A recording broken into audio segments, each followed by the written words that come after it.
하나님께서 주일 오전 여러분들에게 주시는 말씀은 누가복음 1장 5절부터 25절까지 말씀입니다. 누가복음 1장 5절부터 25절까지 말씀입니다. 주님의 말씀을 받으시기를 바랍니다. 유대왕 헤롯 때에 아비야 반열에 제사장 한 사람이 있었으니 이름은 사가랴요. 그의 아내는 아론의 자손이니 이름은 엘리사벳이라. 이 두 사람이 하나님 앞에 의인이니 주의 모든 계명과 규례대로 흠이 없이 행하더라. 엘리사벳이 잉태를 못하므로 그들에게 자식이 없고 두 사람의 나이가 많더라. 마침 사가랴가 그의 반열의 차례대로 하나님 앞에서 제사장의 직무를 행할세 제사장의 전례를 따라 제비를 뽑아 주의 성전에 들어가 분향하고 모든 백성은 그 분향하는 시간에 밖에서 기도하더니 주의 사자가 그에게 나타나 향단 우편에 선지라.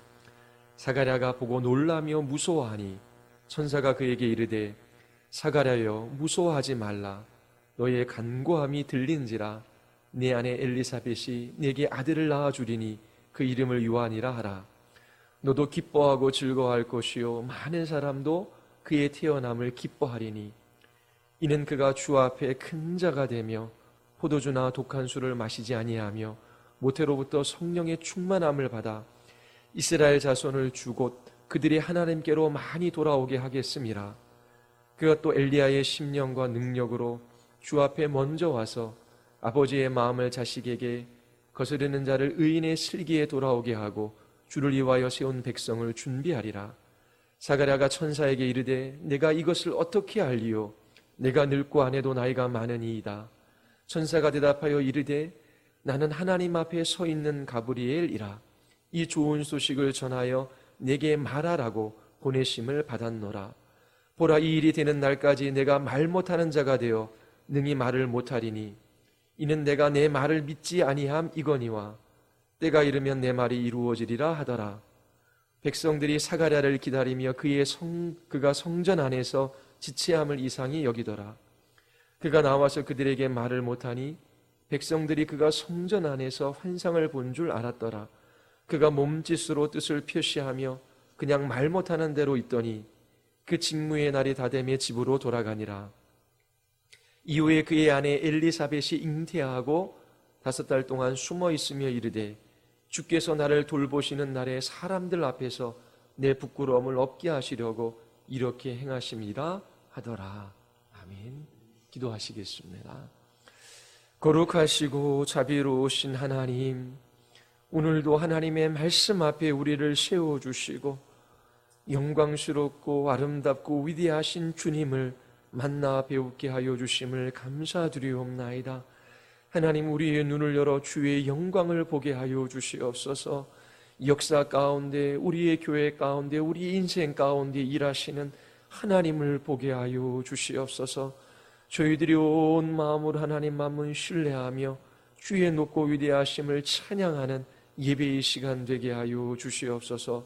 성령 하나님께서 이 진리의 말씀을 사용하셔서 우리의 마음 가운데 찾아와 주시기를 간절히 원하오며 예수 그리스도의 이름으로 기도드리옵나이다. 아멘.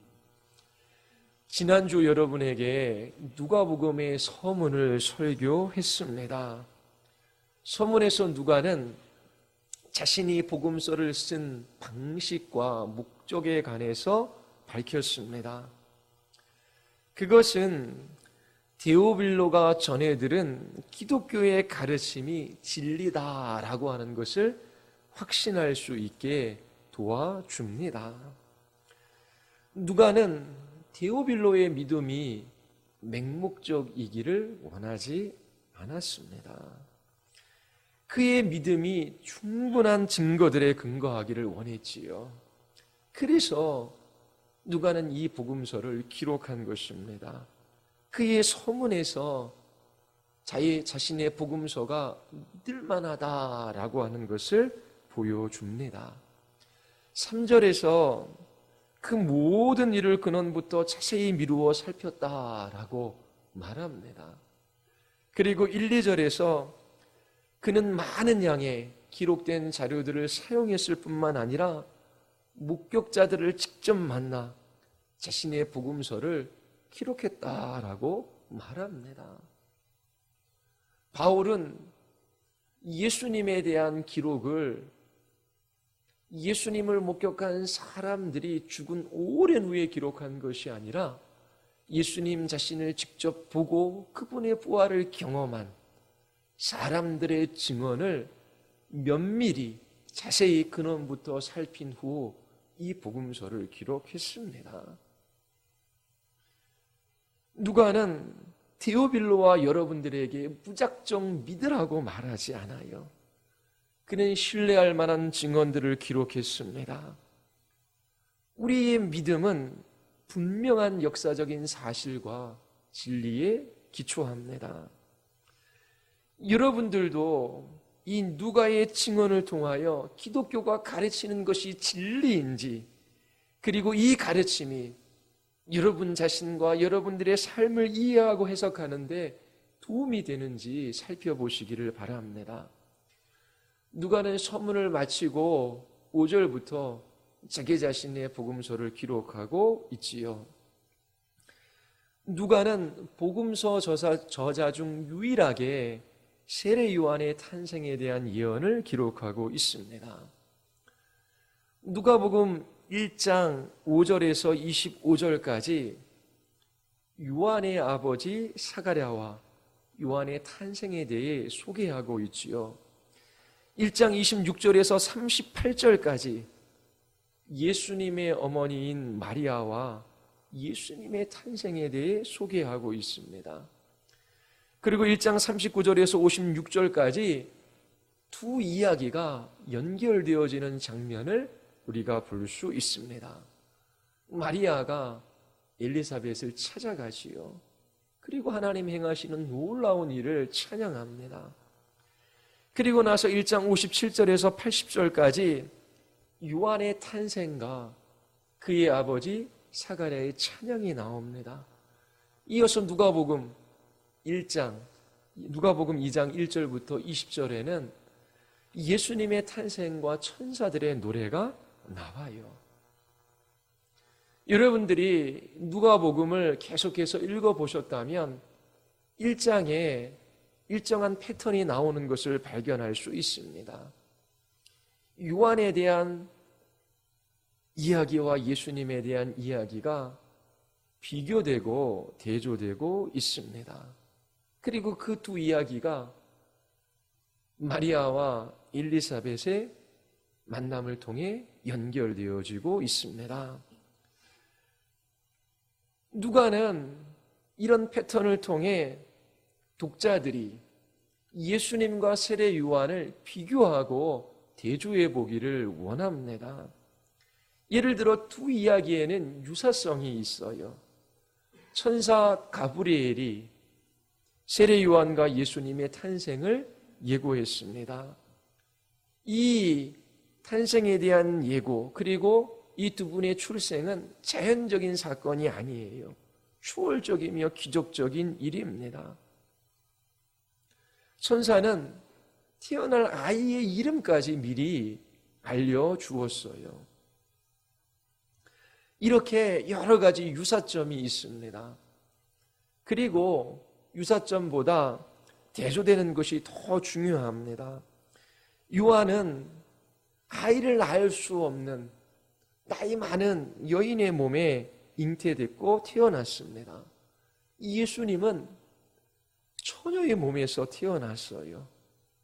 인간이 도저히 상상할 수 없는, 생각할 수 없는 방식으로 예수님이 이 땅에 오셨습니다. 요한이라는 이름의 의미는 하나님은 은혜로우시다 입니다. 예수님의 이름의 의미는 구원자입니다.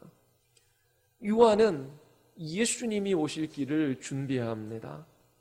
예수님은 영원히 통치하시고 다스리시는 주님이십니다.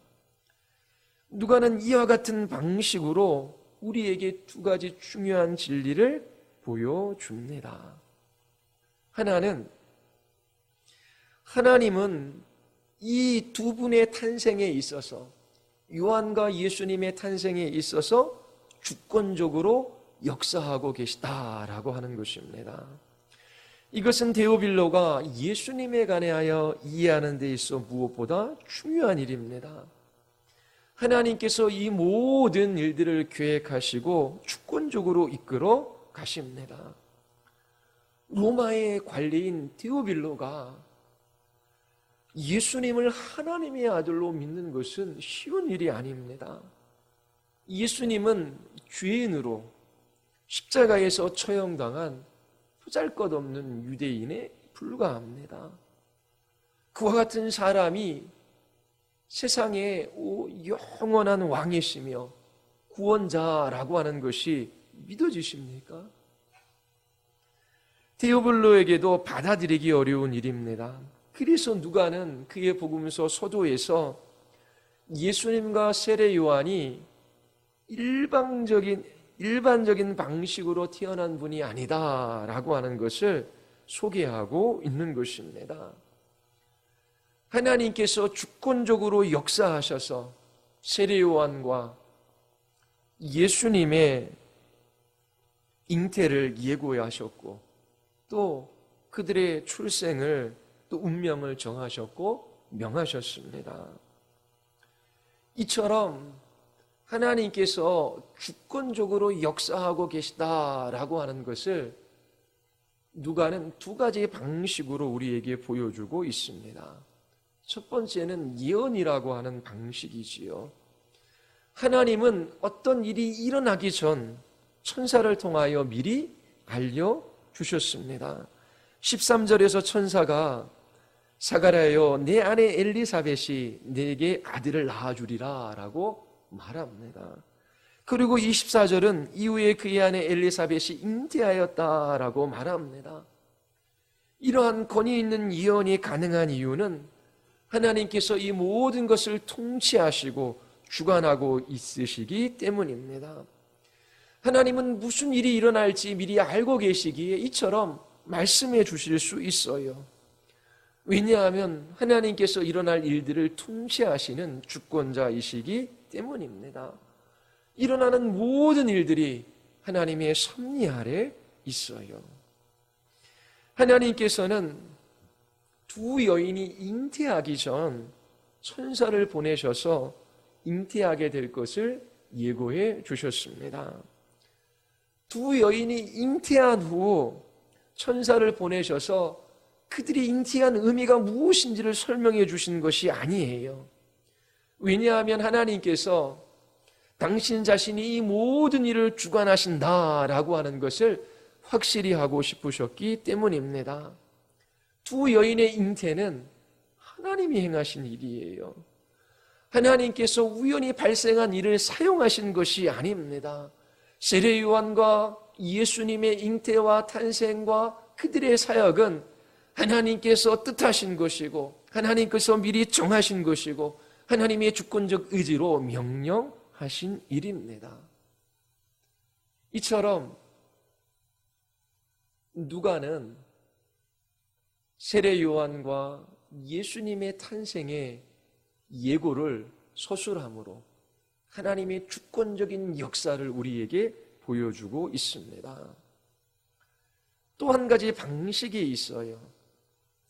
하나님께서 주권적으로 역사하신다라고 하는 그 방식을 우리에게 보여주고 있는데 그것은 예수님과 세례 요한의 탄생이 기적적인 방식으로 일어난다라고 하는 것입니다.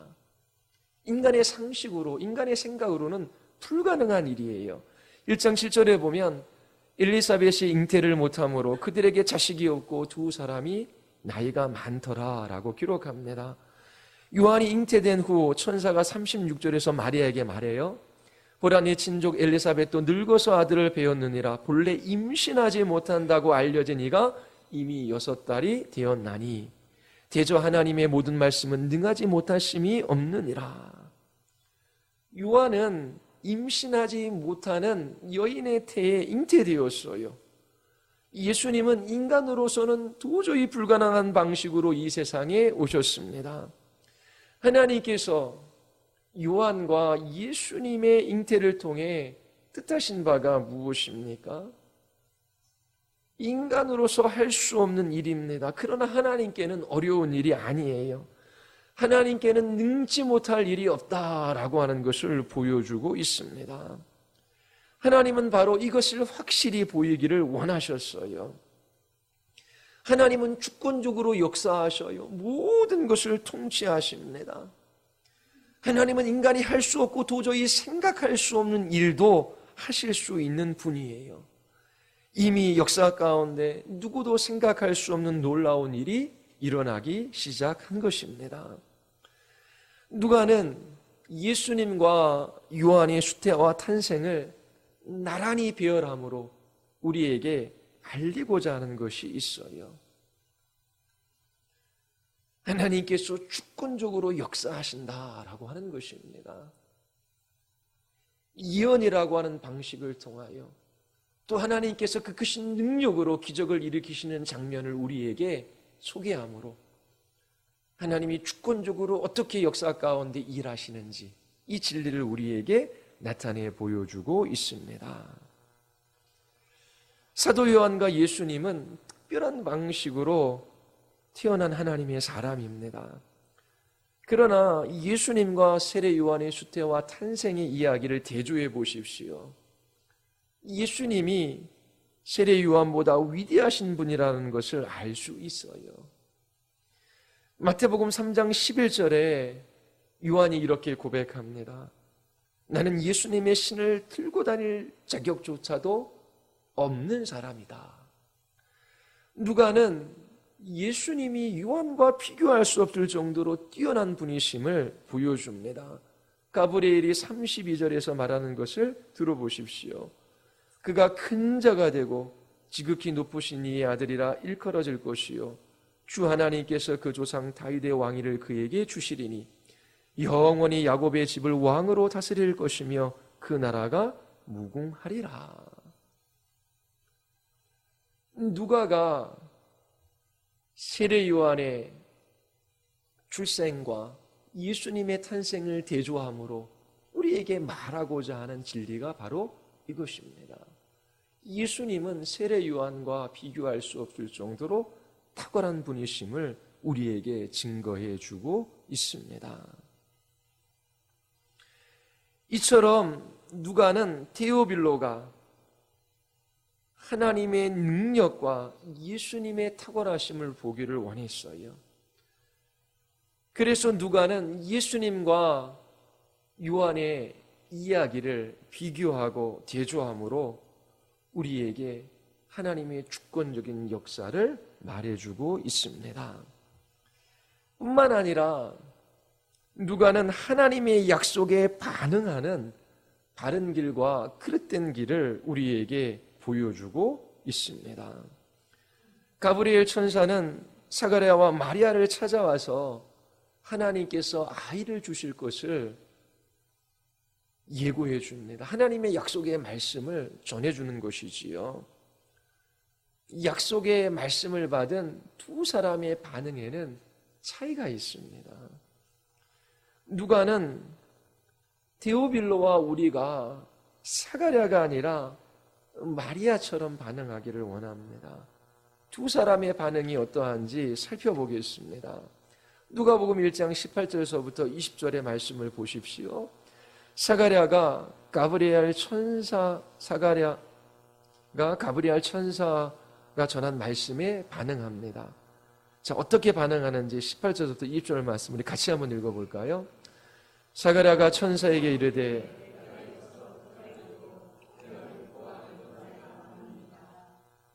대답하여 이르되 나는 하나님 앞에 서 있는 가브리엘이라.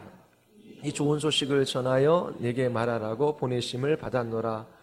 보라, 이 일이 되는 날까지 내가 말 못하는 자가 되어 능히 말을 못하리니 이는 내가 내 말을 믿지 아니함이거니와 때가 이르면 내 말이 이루어지리라 하더라. 사가랴는 가브리엘이 전해준 하나님의 약속의 말씀을 믿지 않았어요. 사가랴는 거의 아브라함과 비슷한 처지에 있었습니다. 그러나 아브라함처럼 반응하지 않았어요. 바울은 로마서 4장 19절에서 그는 나이가 100세가 되어서 자기 몸이 이미 죽은 것이나 다름없고 또한 사라의 태도 죽은 것이나 다름없는 줄 알면서도 그는 믿음이 약해지지 않았다라고 기록합니다. 그는 약속의 말씀을 의심하지 않았어요. 오히려 하나님의 약속의 말씀을 굳게 믿음으로 하나님께 영광을 돌렸다라고 말합니다. 그러나 사가랴의 믿음은 흔들렸어요. 그는 불신앙에 빠져듭니다. 누가는 의도적으로 사가랴와 마리아의 믿음을 대조하고 있습니다. 사가랴의 아내는 마리아가 자신을 방문했을 때에 그녀의 믿음을 칭송해요. 누가복음 1장 45절에 주께서 하신 말씀이 반드시 이루어지리라고 믿은 그 여자에게 복이 있도다. 이러한 칭송은 우회적으로 자신의 남편의 불신앙을 비판하는 것처럼 들립니다. 마리아는 어떻게 자신의 믿음을 표현했습니까? 천사가 기적적인 방식으로 예수님이 탄생하실 것을 예고하실 때에 마리아는 34절에서 나는 남자를 알지 못하는데 어떻게 이런 일이 일어날 수 있습니까? 라고 말합니다. 하나님의 약속의 말씀에 대한 사가랴와 마리아의 반응을 대조해 보십시오. 사가랴는 내가 어떻게 이것을 알리요? 내가 이것을 어떻게 알리요? 라고 말합니다. 마리아는 어찌 이 일이 있으리까? 라고 말합니다. 차이점을 발견하셨습니까? 사가랴는 더 많은 증거를 요구해요. 마리아는 설명을 요구합니다. 사가랴는 하나님의 약속의 말씀을 믿을 수 없다라고 말해요. 하지만 마리아는 어떻게 이런 일이 일어날 수 있는지 이해할 수 없다라고 말합니다. 다음 주에도 말씀드리겠지만 마리아는 적어도 부분적으로 설명을 받았어요. 그러나 사가랴는 책망을 받았습니다. 그는 천사에 의해 말 못하게 되지요. 누가는 사가랴의 반응과 마리아의 반응을 대조함으로 디오빌로에게 분명히 말하고자 하는 바가 있습니다. 여러분들이 예수님에 대하여 들을 때에 사가랴처럼 되지 말고 마리아처럼 되어야 하는 것입니다. 하나님의 약속에 대한 사가랴와 마리아의 반응은 대조를 이루지요. 이것을 통하여 우리가 배울 수 있는 세 가지 교훈이 있습니다. 첫 번째는 여러분은 하나님의 약속의 말씀을 믿기 전에 많은 증거들을 요구할 수 있어요. 믿음을 위하여 증거를 요구하는 것은 잘못된 것이 아닙니다. 여러분 지난주 설교를 들으셨지요? 누가복음 1장 3절에서 누가는 디오빌로에게 자신의 기록이 믿을 만한 것이다 라고 하는 것을 증언해요. 증거합니다. 그리고 사도행전 1장에서 예수님께서 부활하신 후 40일 동안 이 땅에 계셨어요. 그때의 제자들에게 단순히 믿으라 라고 말씀하신 것이 아니라 그들의 믿음을 위하여 많은 증거를 나타내어 보여주셨습니다. 그리고 하나님의 나라의 일에 관하여 선포해 주셨지요. 그리고 사도행전 17장 11절을 보면 베레아 사람들이 사도들이 전해준 이 복음이 이 가르침이 진리인지 아닌지 그들은 깊이 상고하며 따졌습니다. 이처럼 믿음은 맹목적이지 않아요. 믿음에는 충분한 근거가 있습니다. 그러나 마음을 닫고 거만하게 표적을 요구하는 것은 악한 것입니다.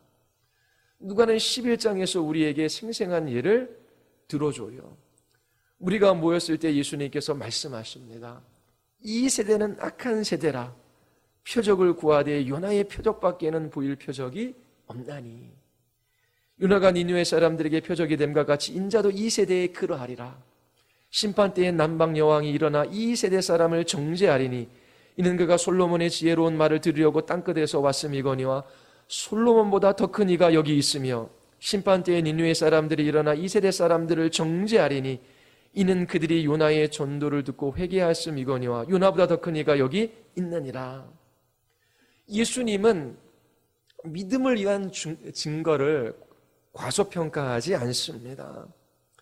예수님은 그 시대에 회개하지 않은 완악한 사람의 마음을 드러내고 계셔요. 예수님은 기적과 그분의 성품을 통하여 충분한 표적을 보이셨어요. 그러나 사람들은 더 많은 증거, 더 많은 표적을 요구합니다. 그들이 믿으려고 하지 않기 때문이지요. 남방의 여왕은 솔로몬이 지혜롭다라는 이야기를 듣고 그 지혜로운 말을 들으려고 땅끝에서 왔어요. 그런데 여기에 예수님이 계시고 그분이 지혜로운 말씀을 선포하고 계셔요. 솔로몬보다 더 큰 이가 여기에 있음에도 불구하고 무리들은 예수님의 말씀에 귀를 기울이지 않아요. 하나님께서 요나를 니느웨에 보내셨지요. 요나의 선포를 통하여 니느웨 사람들이 회개합니다. 요나보다 더 큰 이신 예수님이 여기에 계심에도 불구하고 그분이 기적과 그분의 성품을 통하여 표적을 드러내셨음에도 불구하고 그들은 완고한 마음으로 믿으려고 하지 않아요. 그래서 남방 여인이 일어나 이 세대 사람을 정죄할 것이요 니느웨 사람들이 일어나 이 세대 사람을 정죄하리라 말씀하고 계십니다. 이것은 우리를 위한 경고이기도 해요.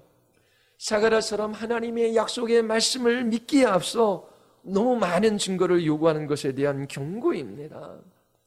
하나님께서 말씀으로 이 세상을 창조하셨지요. 창조하신 세계를 보존하시고 통치하고 계십니다. 하나님의 일하심이 모든 곳에 나타나고 있어요.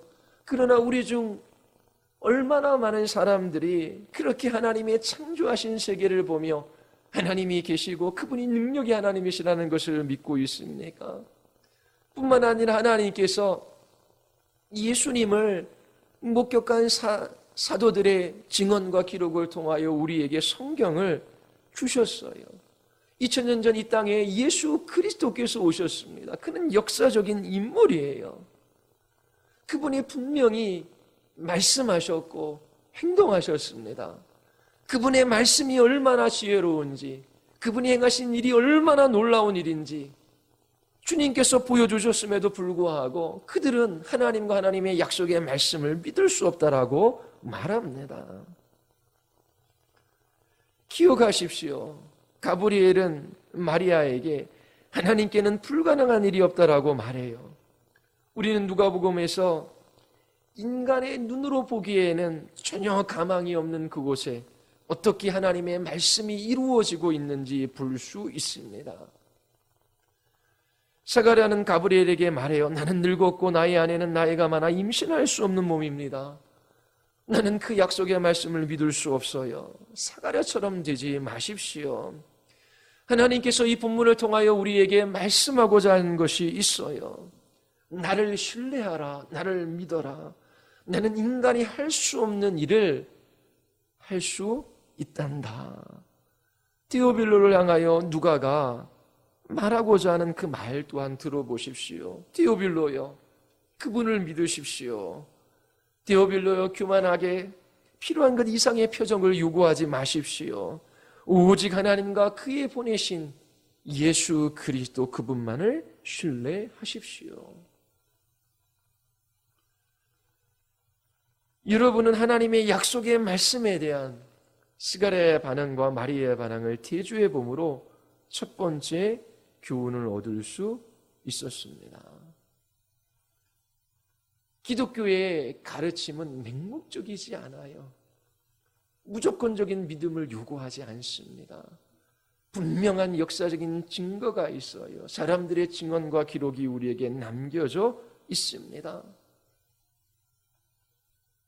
여러분이 믿기에 앞서 많은 증거들을 요구하는 것은 가능하지만 위험한 일이기도 합니다.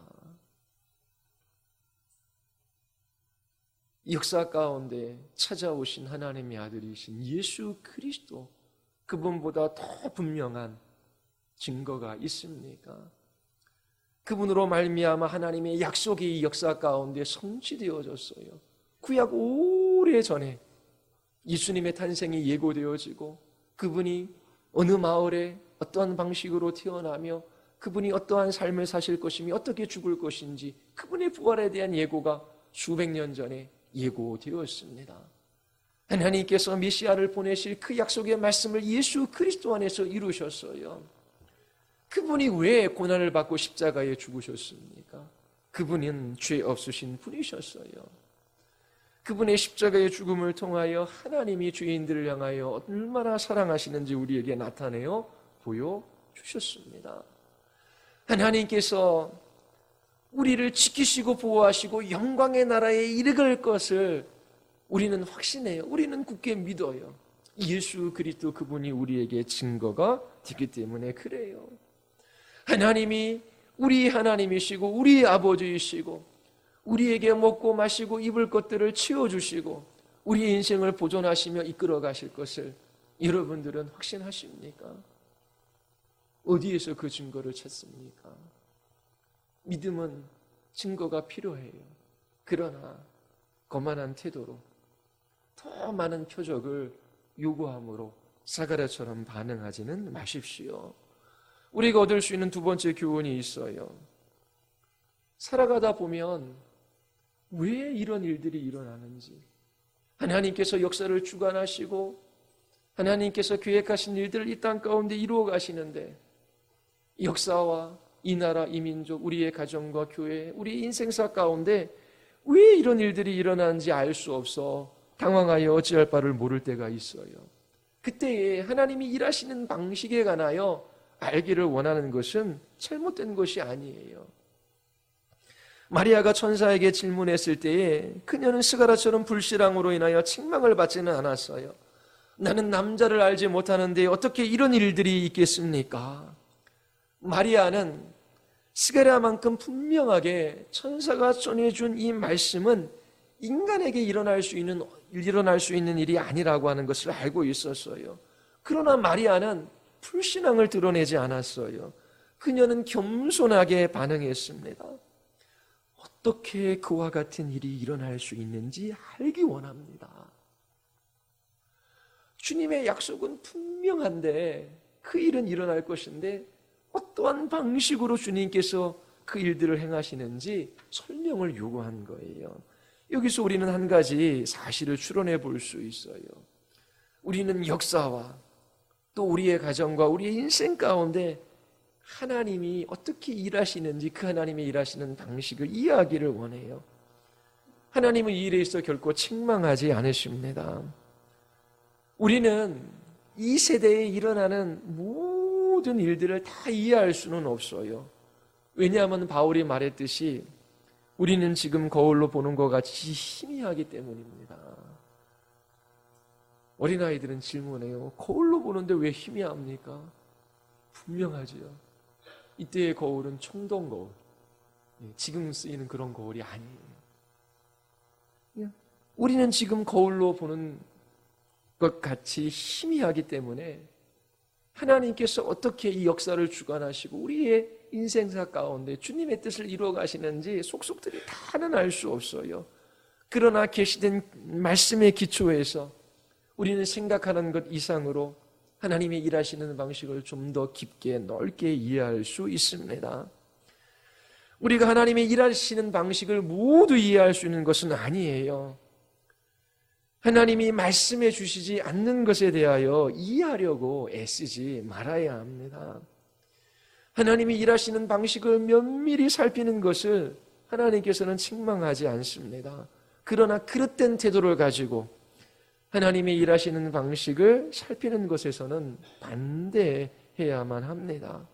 쓸데없는 호기심을 가지고 있는 사람들이 있어요. 그리고 거만하게 회의론적인 태도는 잘못된 겁니다. 그러나 진심 어린 마음으로 하나님의 지혜를 더욱 알기를 원하고 겸손한 마음으로 하나님께서 어떻게 역사하시며 그분의 뜻을 이루어 가시는지 알기 원하는 것은 주님이 기뻐하시는 태도예요. 바로 마리아가 가진 태도였습니다. 사가랴의 불신앙으로부터 배울 수 있는 한 가지 교훈이 더 있어요.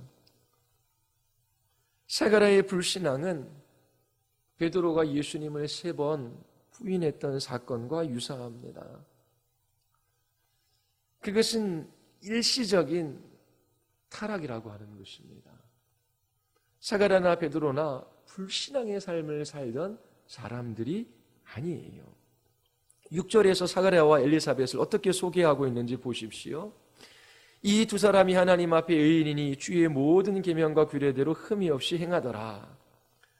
자, 사가랴와 엘리사벳은 의인입니다. 계명과 규례대로 행하는 흠이 없는 사람이에요. 이 말의 의미가 무엇이겠습니까? 죄 없는 사람을 나타내는 것일까요? 완벽한 사람이라고 말하는 것일까요? 잠시 후 이 문제를 살펴보겠습니다. 적어도 사가랴는 불신자는 아니에요. 그뿐 아니라 13절을 보면 하나님께서 사가랴의 기도를 들어주셨다는 것을 알 수 있어요. 사가랴는 의인이며 늘 기도하는 사람이었습니다. 그러나 그와 같은 사람조차 불신앙에 떨어질 수 있음을 누가는 우리에게 알려줍니다. 우리 중 그 누구도 매일매일 하나님의 약속의 말씀을 완벽히 신뢰할 수는 없어요. 그러나 우리는 하나님께 감사합니다. 우리의 불신앙에도 불구하고 하나님이 우리를 버리지 않으셔요. 불신앙은 결코 가벼운 죄가 아니에요. 여러분, 성경을 읽어보면 그리스도 안에서 하나님께서 약속하신 수많은 약속들이 있어요. 그 약속에 여러분들의 마음을 설레고 여러분들을 기쁘게 하고 여러분들에게 참된 소망을 가지게 합니까? 주님의 말씀에 소망을 두고 살아갑니까? 그 말씀이 여러분들에게 힘이 되고 그 말씀의 검을 빼들어 죄의 숨통을 끊어놓고 악한 사단과 싸워 이기는 장성한 그리스도인의 삶을 살아가고 계십니까? 하나님의 말씀이 없으면 그러한 삶을 살아갈 수 없어요.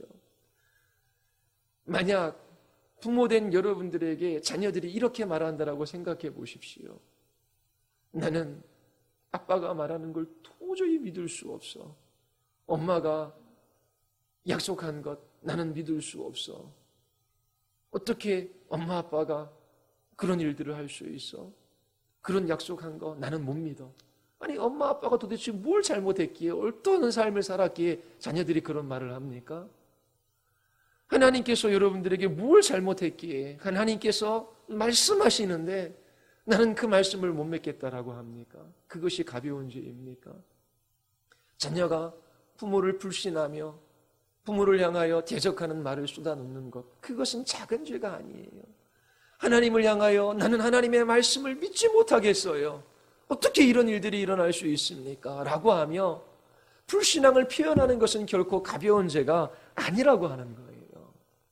그 죄는 심판받아 마땅합니다. 그러나 하나님은 우리의 불신앙에도 불구하고 우리를 버리지 않으셔요. 회개하며 다시 주님께 돌이켜 주님께 소망을 둔다면 결코 하나님께서 우리를 외면하지 않으십니다. 사가랴를 보십시오. 그가 한때 불신앙을 드러냈어요. 그러나 그는 하나님의 말씀을 따라 태어난 아이를 요한이라고 이름 짓습니다. 그때 그의 입이 열리고 혀가 풀려서 말을 하며 하나님을 찬양하게 되지요. 그리고 67절을 보면 사가랴가 성령으로 충만하여 하나님을 찬양하는 장면을 볼 수 있습니다. 그가 자기 백성을 돌보아 속량하시고 우리를 위하여 능력 있는 구원자를 자기의 종 다윗의 집에 일으켰습니다 라고 찬양합니다. 사가랴는 의롭고 흠이 없는 사람이었어요. 그렇다고 죄 없는 완벽한 사람은 아닙니다. 때때로 불신앙에 빠졌어요. 하지만 그는 죄의 자리에서 돌이켜 하나님의 약속의 말씀을 굳게 붙들고 성령에 충만하는 가운데 하나님을 찬양했습니다. 여기서 우리가 얻을 수 있는 교훈이 있어요. 우리 또한 불신앙 가운데 떨어질 수 있는 연약한 인생이지요. 그렇다고 낙심하지 마십시오. 대신 회개하십시오. 그리고 하나님께 사죄의 은총을 구하십시오. 우리의 죄악이 아무리 클지라도 회개하고 돌이켜 주님께 소망을 주는 그 사람에게 하나님께서 자비와 긍휼을 베푸셔요. 우리와 같은 죄인에게 자비와 긍휼을 베풀어 주시는 하나님을 더욱더 찬양할 수 있게 되기를 바랍니다. 사가랴와 엘리사벳은 흠이 없는 사람이었어요. 이 말의 의미가 무엇이겠습니까? 가브리엘이라는 천사가 이 사가랴를 찾아오기까지 사가랴가 한 번도 죄를 지은 적이 없다라는 말일까요? 그가 가브리엘이 전한 하나님의 약속의 말씀을 불신한 것이 태어나서 처음 지은 죄일까요? 누가는 이런 의미로 그를 흠이 없다라고 말하는 것이 아닙니다. 하나님의 계명을 따라 살아가고 의롭고 흠이 없는 사람이라고 하는 것은 죄짓지 않는 완벽한 사람이라고 하는 말이 의미가 아니에요. 시편 32편에서 의인은 죄 없는 사람이 아닙니다. 의인을 소개하는데 의인은 죄에 지속적으로 머물지 않고 회개하고 하나님을 신뢰하는 사람으로 묘사합니다. 자신의 생각이나 감정이나 자기 자신의 뜻을 따라 살아가는 그 삶의 자리에서 돌이켜 하나님의 계명과 하나님의 말씀을 따라 살아가고자 하는 사람들이에요. 주님의 모든 계명을 따라 행했다라고 하는 말은 결코 죄를 지은 적이 없다라고 하는 말이 아니에요. 그들은 때로 불순종합니다. 그러나 그 자리에서 돌이켜요. 기꺼이 즐거이 하나님의 말씀을 따라 살고자 결단합니다. 죄를 지으며 불순종하는 그런 지속적인 삶을 살아가는 삶이 사가랴나 베드로에게 있었던 것이 아니에요. 흠이 없다라고 하는 것, 그들에게 주어진 의무를 다하고 결코 어떠한 경우에도 단 한 번도 그 의무에서 벗어난 적이 없다라고 하는 말이 아니에요. 바울은 이 흠이 없다라고 하는 말을 자신에게 그리고 우리와 같은 일반적인 그리스도인들에게 사용합니다. 빌립보서 2장 14절에서 무슨 일이든지 불평과 시비를 하지 말고 하십시오. 그리하여 여러분은 흠이 없고 순결해져서 구부러지고 뒤틀린 세대 가운데 하나님의 흠없는 자녀가 되어야 합니다. 그러면 여러분은 이 세상에서 별과 같이 빛날 것입니다 라고 말해요. 바로 일반적인 그리스도인들이 하나님의 흠없는 자녀가 될 것이라고 말해요. 그리고 데살로니가전서 2장 10절에서 여러분을 대할 때 우리가 얼마나 경건하고 올바르고 흠잡을 데가 없이 처신하였는지 여러분들이 증언하고 또 하나님께서 증언하십니다. 사도 바울 자신이 흠없이 처신했다라고 말해요. 그러나 바울은 빌립보서 3장 12절에서 자신이 완전한 사람이라고 말하지 않아요. 내가 이미 얻었다 함도 아니요 온전히 이루었다 함도 아니라 오직 내가 그리스도 예수께 잡힌 바 된 그것을 잡으려고 달려가노라. 흠이 없다라고 하는 것은 죄 없는 완전한 사람이라고 하는 말의 의미가 아니에요. 그릇되고 잘못된 것을 즉시 바로 잡으려고 한다라고 하는 의미를 가지고 있습니다. 지금까지 누가복음 1장의 말씀을 대략적으로 살펴봤어요. 요한과 예수님의 탄생에 대한 예고가 있었지요. 이 사건의 유사성을 통해 누가는 우리에게 하나님의 주권적인 통치를 보여주고 있습니다.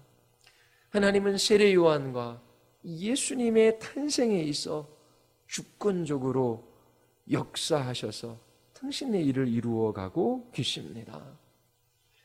예고된 탄생에 대한 약속은 인간이 할 수 없는 일이지요. 불가능한 일입니다.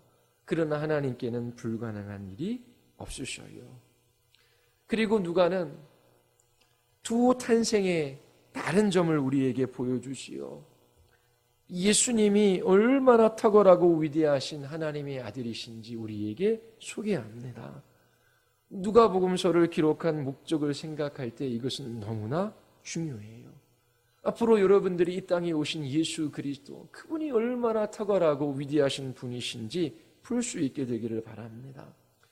그리고 마지막으로 누가는 사가랴의 반응과 마리아의 반응을 대조해서 우리에게 보여주지요. 여기에서 세 가지 교훈을 얻을 수 있었습니다. 하나님의 약속의 말씀을 믿기에 앞서 너무나 많은 표적들을 요구하는 것을 조심하십시오. 하나님과 그분의 말씀, 이 땅에 오신 예수 그리스도 그분이면 충분하지 않습니까? 두 번째, 혼란스러울 때에 하나님이 일하시는 방식을 알기 원하는 것을 하나님께서 책망하지 않으셔요. 하나님, 저에게 일어난 이 일에 있어 하나님께서 분명히 저에게 약속하신 것이 있는데 이 일의 의미를 잘 알지 못하겠어요. 하나님께서 어떻게 일하시는지 제가 알기를 원합니다. 하나님의 지혜와 하나님의 일하시는 방식을 알기 원하는 태도는 잘못된 것이 아니에요. 그러나 거만하거나 냉소적인 태도는 위험합니다. 그리고 우리는 하나님의 깊은 것까지 다 할 수 없어요. 하나님이 말씀하신 그 한도 내에서 하나님께서 우리에게 말씀해 주십니다. 그리고 세 번째 교훈, 우리가 하나님을 불신앙한다고 해서 하나님이 우리를 버리실까 두려워하거나 걱정하지 마십시오. 우리는 누구나 죄를 지을 수 있어요. 정말 중요한 것은 죄의 자리에서 돌이키는 것입니다. 하나님 앞에 나와 사지의 은총을 구하는 거예요. 그렇게 하나님 앞에 돌이켜 회개하고 용서를 구하는 사람들에게 하나님께서 자비와 긍휼을 베풀어 주셔요. 하나님이 베풀어 주시는 자비와 긍휼을 찬양할 수 있게 되기를 바랍니다. 우리 하나님께는 불가능한 일이란 없어요. 그러므로 우리가 할 수 없는 일, 그 일을 행하시는 하나님을 신뢰하십시오. 여러분들의 생각과 경험에 하나님을 가두어 두지 마세요. 하나님을 불신앙함으로 말미암아 하나님을 모욕하고 대적하는 죄를 멈추십시오. 여러분들이 이 누가의 증언을 통하여 하나님이 어떠한 분이시며 우리를 위하여 어떠한 일들을 행하셨는지 여러분들이 보게 되기를 원합니다. 그리고 두렵고 떨림으로 여러분이 그분의 계명을 따라 그리스도인의 삶을 살아갈 수 있게 되기를 바랍니다. 기도하시겠습니다. 우리 이 시간 같이 기도할 때에 하나님, 눈 멀고 또 귀가 막혀서 주님을 보지 못하고 주님의 말씀을 듣지 못하는 이들이 있습니다. 세상의 일들에는 관심이 있지만 예수 그리스도 그분을 바라보지 않습니다. 누가가 역사가로서 예수님을 만난 사람들의 증언과 기록을 사용하여 우리에게 믿을 만한 증거를 나타내 보여주고 있습니다. 하나님, 우리의 편견, 우리의 그릇된 생각들을 제하여 버리시고 예수 그리스도 또 이 모든 일들을 주관하시고 역사하시는 능력이 많으신 하나님 한 분 신뢰하며 저희들이 의지하며 살아가게 하여 주시옵소서.